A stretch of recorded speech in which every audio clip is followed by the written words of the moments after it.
couple things I wanted to highlight before we jump into why you guys are here today. LMT put out the survey recently, polling dental labs on what's important to them this year. And I found this really interesting. I'm not going to read all of them, but these are the top 10 challenges that labs said they're struggling with in 2023. So the first one is controlling costs. I think we can all understand that. The current economic conditions, finding qualified employees, maintaining profitability, training staff and technicians, right? And I was reading through this list and I'm like, gosh, artificial intelligence can help with a lot of these, almost all of them. Only two that I was like, well, it can't help with the economy necessarily.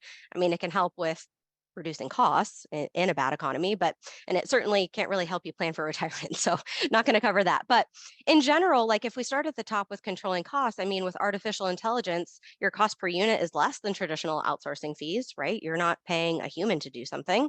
And then when you control costs, you're able to maintain profitability. So that's a no-brainer.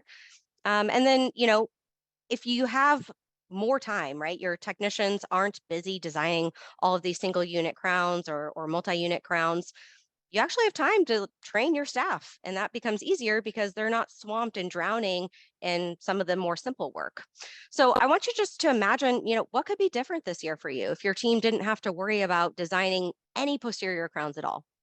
Imagine what could be different if you had the time to grow your team's knowledge on more advanced cases like your All on X, or maybe launch a new indication like digital dentures or clear aligners. Imagine not being stressed during a peak season when someone calls out sick or if someone quits with no notice. I really want you to think big picture about how AI can be a part of your team this year so that you can have more time to work on the things that you love and that you're good at. So really take that into this webinar today and how AI can serve you, not just in design, but big picture and growing your business.